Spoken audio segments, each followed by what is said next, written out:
Well, I see it is time to get started. So thank you all for joining us for a special bonus webinar this August. The program called 7 Strategies for a Highly Engaged Culture, originally planned to be co-hosted by myself and John, but he is feeling under the weather. But he sends his best wishes and is all about following up with any of you who want more information about today's topic. My name is Michelle Mott, and I am an author and senior consultant for the JER HR group. And for over 30 years now, I have been working with organizations of all shapes and sizes to improve their employee engagement. And if the one common element that can help sustain, especially in the rocky roads that we've been experiencing over the last 18 months, it's a solid, healthy culture. So I want to share with you some of the things that I believe from my work represent a healthy, engaged culture. We have been doing these webinars for the last 9 years now, and we have found that it's a great way to deliver some extra best practices on a timely topic and give you an introduction or an overview of some of the services, tools, and products that we provide at the JER HR group. Dana is also standing by. She's the host with the most. And this morning, I believe she sent out to you some materials for reference. I would encourage you to have that in hand to take some notes.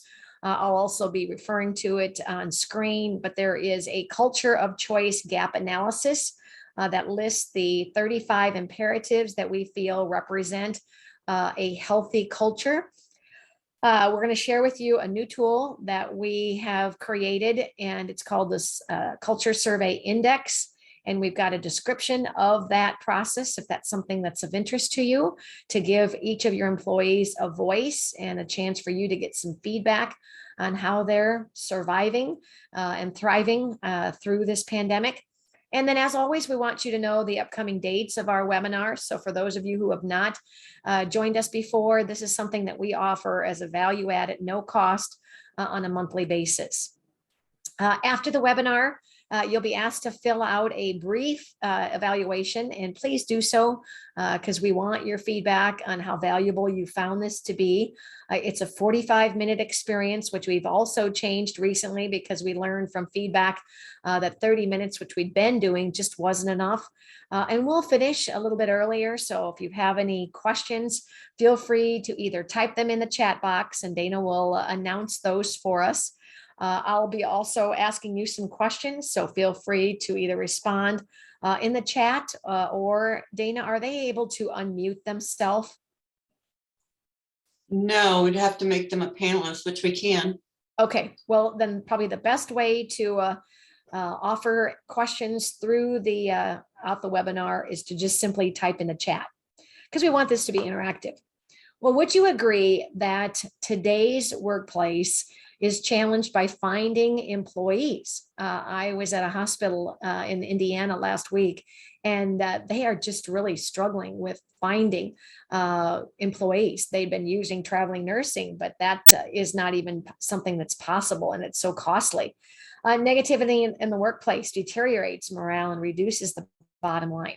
I'm known as the attitude adjuster, as I've worked with both the mindsets and actions of people in the workplace. And one bad apple can contaminate the whole team morale. Would you agree that employee engagement correlates to the customer experience? And if you want to improve your customers' satisfaction, you've got to make sure that your employees are engaged and productive and working well together as a team, even if they're working remotely. And through the years, I've also found that employees don't quit jobs. They might complain about not getting paid enough, but that really is just the tip of the iceberg. They really are unhappy with the culture in which they work. So Peter Drucker, a famous management consultant, said that the greatest danger in times of turbulence, which we are and have been in, is not the turbulence itself. It is to act on yesterday's logic. You know, before the pandemic, we had best practices, but since the pandemic, It's oftentimes set reset in the workplace. We can no longer rely on old policies or procedures. It's a new workforce. So we've got to refresh, to refocus our mindset. So when we talk about culture, and I can't tell you how many business journals and articles that I've read recently that talk about the importances of having a healthy culture.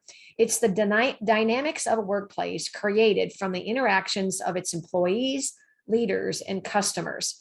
And I know on today's webinar, we've got a variety of different workplaces. We've got government, we've got city utilities, we've got universities, we've got medical and healthcare represented. We've got manufacturing. Regardless of the industry, culture is defined by the way you do things. It's oftentimes described as how we interact with each other, whether you're working virtually, hybrid, or in the workplace itself, and how you interact and communicate with your customers. There are 3 different types of cultures, and it's made up of different types of power. I'm going to describe them, but in general, it's first of all a culture of control where there's a lot of dependence. There's a culture of abandonment where there's a lot of independence. And what we're striving to work with our clients is a collaborative culture where there's a lot of interdependence and collaboration. So what does that look like? And what I'm going to do as I describe these, I'm going to ask you to tell us or describe in the chat, which do you feel yours is currently representative of? First of all, a culture of control is one where leadership and management create an atmosphere of mistrust or no trust, a lot of suspicion, where there's a lot of perhaps hidden agendas.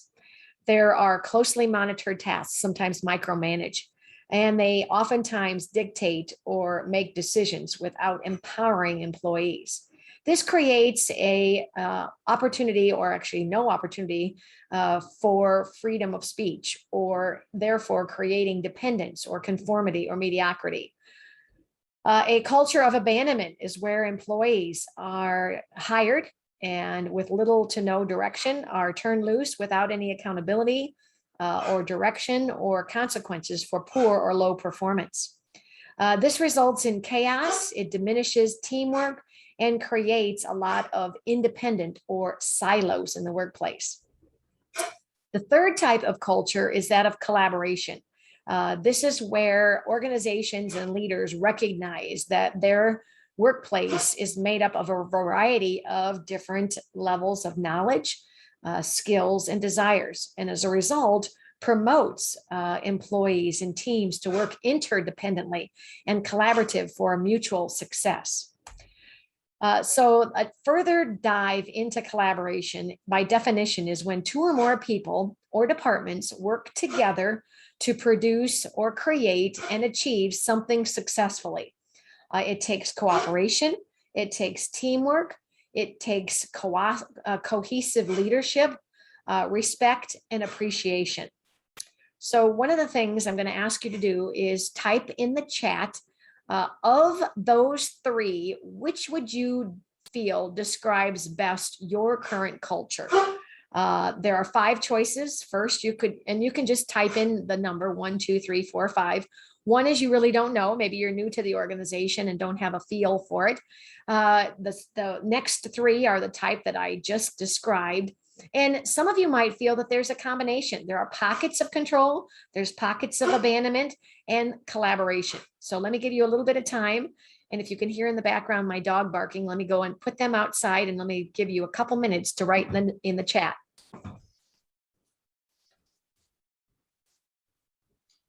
Well, I am seeing 5, so a lot of combinations. And let's see, anybody else? Another 5 from Amy.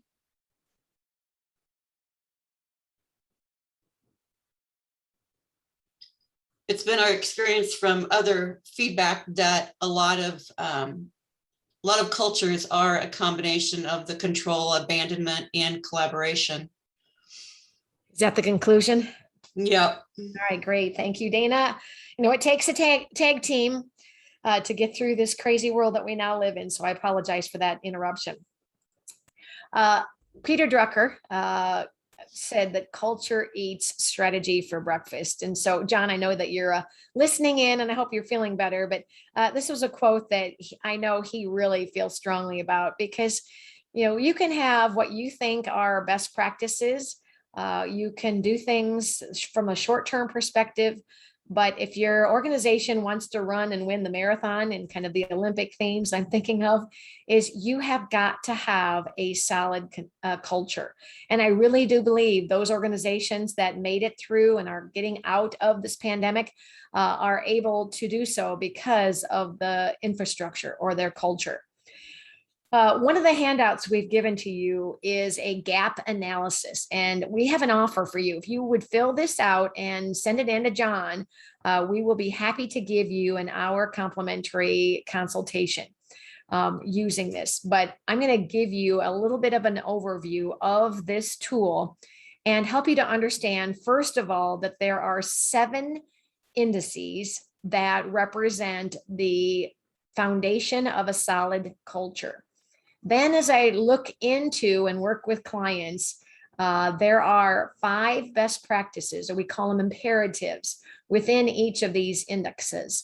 And what I'd like you to do is, as we walk through here, kind of do a mental check, or if you want to actually go ahead and evaluate how effective and how important would you describe those imperatives. And then at the end, you'll develop a scorecard. And this is what we find helps to evaluate the health of a culture. So let's get started with the 7. The first is clarity. By definition, is an organization has goals that are set and aligned with the mission, vision, values that are set as a part of an organizational strategic plan. I know when we had created our strategic plan prior to the pandemic, it pretty much went out the door, because obviously we could no longer rely on the goals that we had set. So as you look at the 5 imperatives of clarity, first and foremost is, do you have and have you updated recently your strategic plan?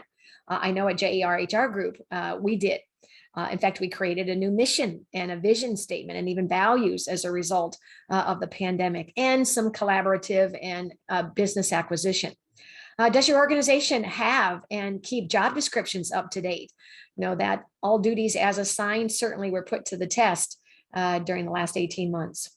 Do you have a good, solid communication protocol? I know we do so much communication now virtually. And do you have tools in place like Microsoft Teams or this Zoom platform to help you stay in touch? And another recent desire has been to understand what other departments are doing, both internally and externally. And many of the clients that we're working with are realizing that, we know what we do in our department, but we don't really understand and fully appreciate what other departments are doing. And so by understanding that internally helps to better showcase and represent to your customer base all of the comprehensive tools and solutions that you can offer. The second is that of code. What we mean by that is, do you have best practices for hiring, firing, and managing performance that honors a consistent standard of behavior? Again, the 5 imperatives that we mean, first and foremost, is, do you have a solid hiring and selection process? Do you provide hiring training or education to your managers?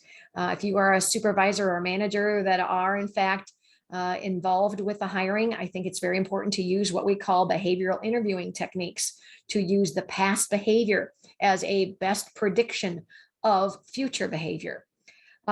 Once you're finished, or once you've selected what you believe to be the best candidate, I believe it's so very important to think about a specific, intentional 90-day orientation and onboarding process. Orientation, by definition, is what human resource typically does. And I know that we've got some HR folks on this webinar, and we applaud the way in which you get all of the paperwork and the overview of the organization. And that's very important to happen early on in their employment, oftentimes done in the first day or maybe the first week. But that's not enough. as a department, if you are the manager and hiring new employees, you have got to have a solid onboarding process that integrates that new employee into your team. So how is it that you give them that kind of onboarding, training, development, orientation with your new employees? And then do you check with them on a 30, 60, 90-day process to find out how things are going and what way that you can support them and become productive as quickly as possible? Standards of professionalism, you might call it something different, but there might be some policies that you use to describe what it takes to be a professional within your organization. We hope that you have and keep your handbook current, because this is really a way that all employees, it's their playbook. It's what gives them the do's and the don'ts. And then especially because DEI, diversity, equity, and inclusion has been such a hot topic lately, does your organization have a statement that indicates how important that particular belief is in practice within your organization? The third index is that of creativity. And boy, that has certainly been put to use over the last 18 months. By definition, we refer to that as that employees are allowed and encouraged to offer suggestions and share new ideas. Your employees come every day and they know what might work best. And so do you give them that voice? Do you have in place a protocol or a methodology for problem solving? We help organizations with lean, where you might have Six Sigma. We use DMAIC, we use PDSA or PDCA, and I know some of those acronyms might not be familiar to you, but that is a methodology that helps people identify and develop solutions to solve problems.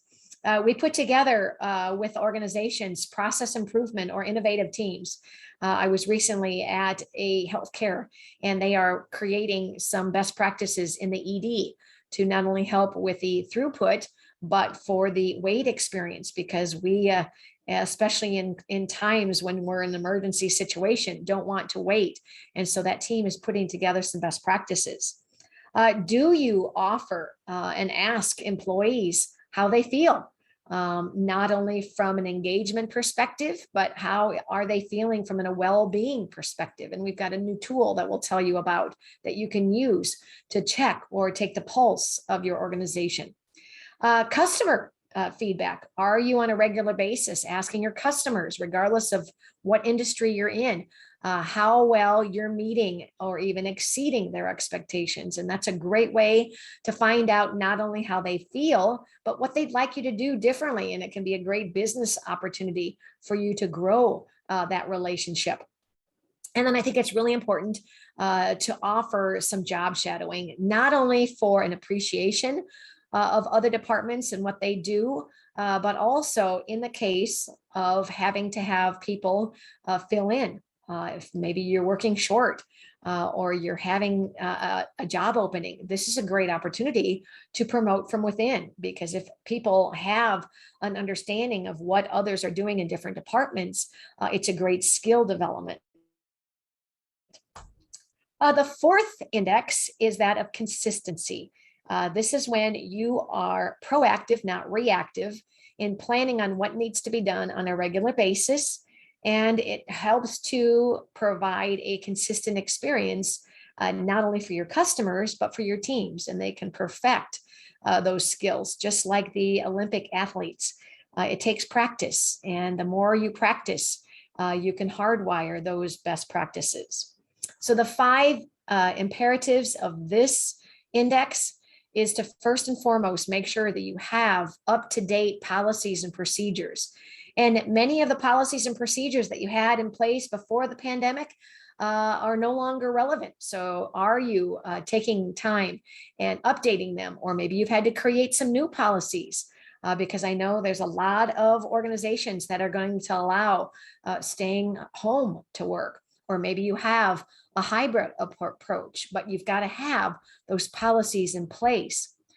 Service scripting. Scripting is something that organizations oftentimes employ when they want to create a consistent experience, which means at key moments and using keywords. For instance, How do you expect your employees to answer the phone? Is there a standard greeting? Thank you for calling JER HR Group. This is Michelle. How may I help you? Or I use the Chick-fil-A experience at the end of your experience after you've received your food, whether you're in the restaurant or at drive up, and you say thank you. What do those employees typically say? My pleasure. In fact, my grandkids love to kind of test the employees to see if they do that. And that's an example, whether you're in Des Moines, Iowa, or Nashville, Tennessee, that organization has hardwired that as a service scripting. HR audit, if that's something that you'd be of interest in. It's not my area of expertise, but I know we have a lot of resources within the JER HR group that John can talk to you about. And that's a great way to audit and find out how healthy your HR best practices are. Regulatory compliance, depending on which industry you're in, there's always federal, state, or even city guidance. And then finally, do you have a protocol that aligns accountability and feedback, which is a little bit about performance management, and we're going to talk about that. But we create dashboards like we have in our cars. A dashboard is a tool that keeps key measures top of mind. And it might be financial measures. There might be employee measures or people measures. There might be some marketing where you're taking a look at your exposure in the marketplace. And what are the measures or metrics that you use, and what are the goals that you set to monitor your progress? And that's a great way to give every employee an understanding of what matters most and how you're progressing along the way. The fifth index is coaching. An organization or a learning organization is one that develops the person or its talents to help achieve a personal or professional goal by providing training and guidance. And the 5 areas, what we believe are indicators of a learning organization are, first of all, do you have a mentorship program in place? If you don't have something on a formal long-term basis, one of the ways to get started is to have a mentorship program for new employees. What that means is find your best of the best, those employees that you find represent behaviors that you would like to represent and replicate in new employees. And ask those new employees to align or buddy up with a mentor for 90 days. And this just gives those new employees one person that they know they can go to. It doesn't have to be in their department. In fact, sometimes it's nice to have somebody from outside the department because it's a good exposure to other departments. But that's a great way, if you don't have it, to get started. Another is talent development. Do you have something on an ongoing basis that provides not only individual for frontline, but for leadership development? I know as the baby boomer population are starting to retire, do you have an emerging leadership development program? And are you tapping into the talent and growing your talent internally? Because we find that if you don't take care of your talent, they'll find someone else who will. I mentioned performance management.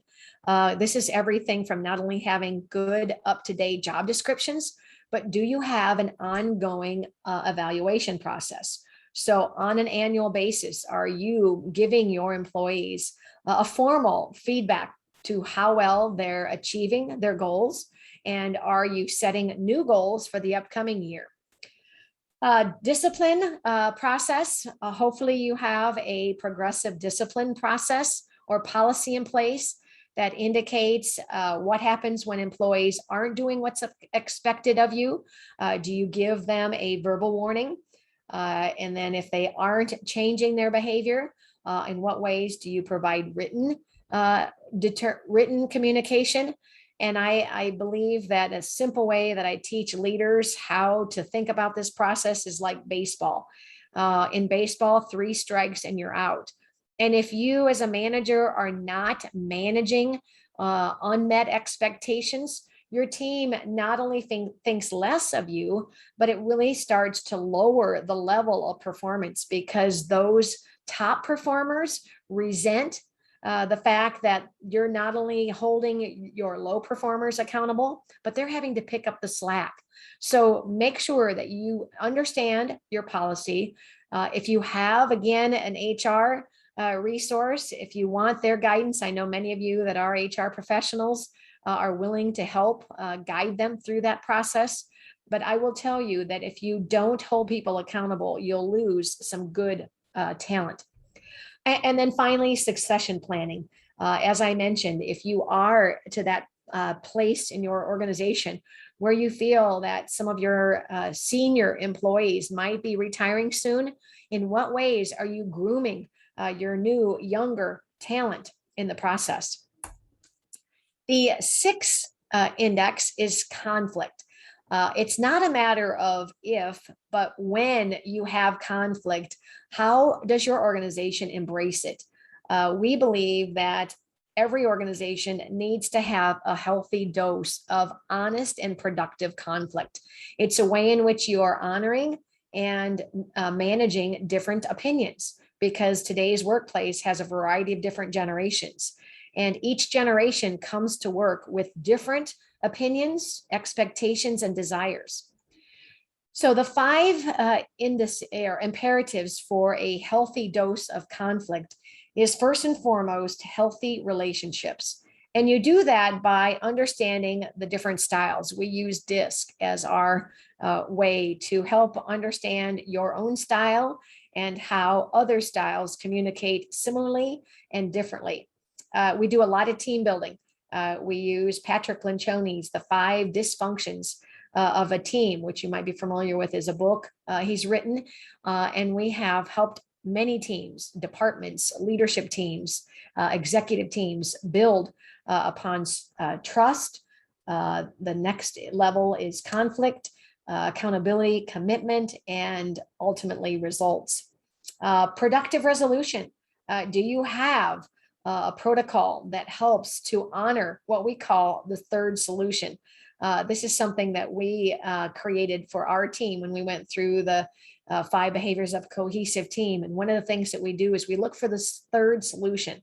And what that means is, if I have an idea and Dana has a different idea, we talk through it, and we find that if we can understand the intent of each solution, we can walk away with a third solution, which is better from both a productive and a conflict resolution. We've all been experiencing change, something that doesn't come easily. But if you can create a culture that embraces and thrives on change, you can be more agile. And then finally, because we have a lot of stress in our lives, in what ways are you providing both time and stress management resources? I hope that you offer to your employees an employee assistance program. That is a resource that allows employees, and oftentimes even their families, to provide additional resource, because the emotional well-being of your employees and their families is really helpful, because our mental health is just as important as our physical health. And then the last index is that of celebration. This, I think, oftentimes we don't spend enough time to recognize and reward individual, team, and organizational success. The 5 imperatives in this category are, first of all, service and retention awards. Are you honoring your employees at their 1-year anniversary, 5-year anniversary, 10, 15, 20, 25? Are you doing something that honors those at that time?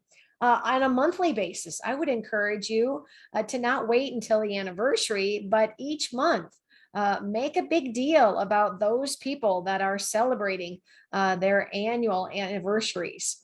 The second is, do you have a formal or maybe an informal recognition process? One of our clients has a GEM award, which means going the extra mile, GEM. And that's a way that they can recognize their coworkers. for doing something to help them out. And it's something that it's a little thing, but at the end of the day, it really means a lot to be recognized by your peers or your managers. I know it's been probably tough during the pandemic to have face-to-face all employee activities. Hopefully you've been able to be creative with some virtual activities. I know we've had some virtual employee gatherings because we're all working remotely these days, but it's very important to help employees feel like they have that connection because we've been so disconnected.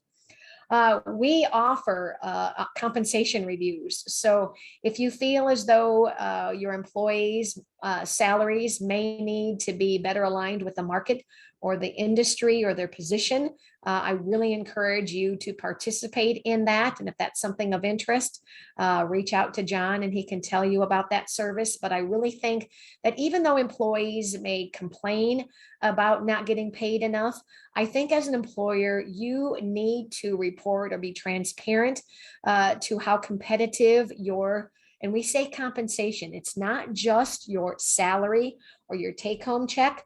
I think it's very important to let employees know the value of the insurance benefits or a 401k as a part of their overall compensation. And then aligned with your performance management system and even your strategic planning process, we encourage you to have a performance incentive and bonus pay, which means if they are in a sales position or they have an opportunity to bring new clients or new services to the book of business, give them some incentive. At the end of a year, if your organization does well, share in the end with a bonus structure. And in order to change your culture, I have found that it's going to take 6 things. Accountability. In other words, every employee, every manager needs to understand and be held accountable to doing their part to contribute. I earlier this week was at an organization and they have a dashboard, and I asked the employees to put a star next to the measures on the dashboard that they contribute to. And many of the employees said all of the above, which means they recognize that they are just one piece of the puzzle, but are equally important to helping achieve organizational success.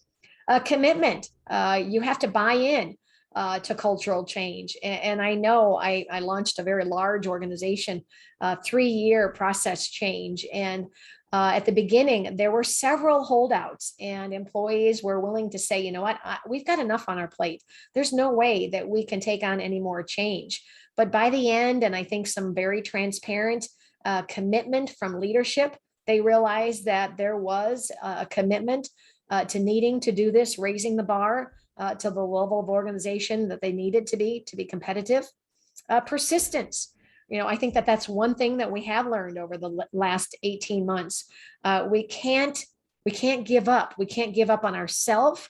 I know there's been some long, tiring, stressful days. We can't give up on our team. They're doing their best. They're working long hours, and we can't give up on our organization or our vision. Teamwork, as you all know, teams look different these days. We've got to learn how to meet teams or individuals, members of our team, where they are. It's going to take time. Einstein said, if you do the same thing over and over again, you can't expect different results. No, I didn't say that right. Einstein said insanity is doing the same thing over again, yet expecting different results, which means you have to be intentional. You have to think about doing things differently if you're going to get different results. And then finally, but probably first and foremost, it's going to take trust.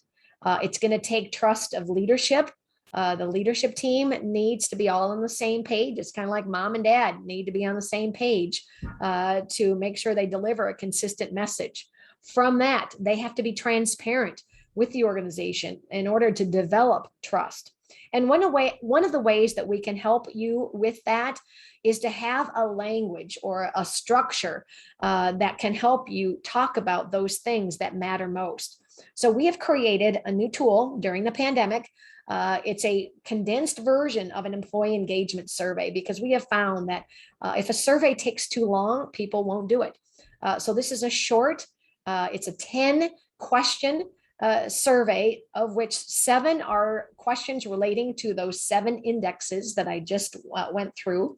It's a 4-point scale that measures consistency, which the scale is never, sometimes, usually, or always. And you can add your own questions. And on the handout, I believe we've given you a description of that process. So if you want more information about not only the 7 questions, but we have some examples of questions that you can complete, we'll be happy to talk with you. I believe, Dana, was there a question or a raised hand in the chat?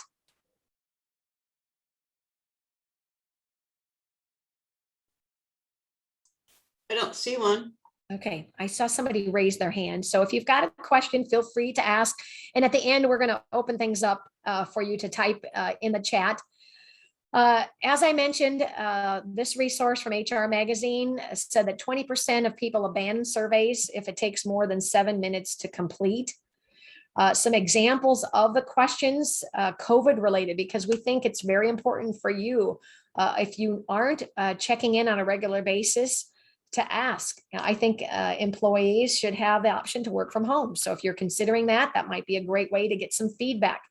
I feel employees should be required to get vaccinated. I know that's a loaded topic in today's world. So if that's something that you want to get a grips on, many of our clients are going to require employees to become vaccinated by November 1st. And they feel as a healthcare organization that's going to be important to send a message to the communities in which they work. I'm confident my company's leaders will make the best decisions to come out of this pandemic. And I am satisfied with my level of stress, health, and well-being. So again, if you haven't asked those kinds of questions, this tool might be a great way for them to feel as though it's safe to give honest feedback. And then maybe you do have an employee engagement survey, and this could be a great follow-up to get a indication of your organization's strength. We have recently rolled this out to an organization out in Wyoming.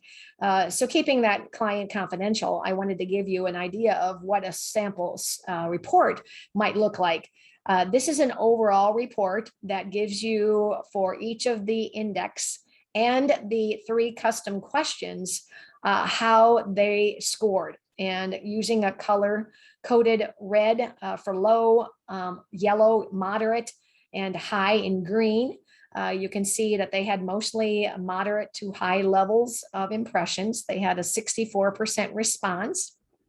And then we also provide a department comparison. So for each of the departments in which you indicate or identify, this is a comparative report. So you can see how each department scored at a glance. And you can also see comparatively how your particular department compares to the other. What's interesting to know when we think about employee engagements, surveys, it's not just the survey itself, but what you do afterwards. And 59% of human resource executives admitted that their organization took no or little action afterwards once you had the survey. And I believe that hope is not a strategy. Just to say you've done a survey either with your employees or a customer is not enough. You really have to use the feedback or the data to make a change. So like I mentioned, one of the handouts that we've given to you talk about not only the process itself, but how we help you work through that.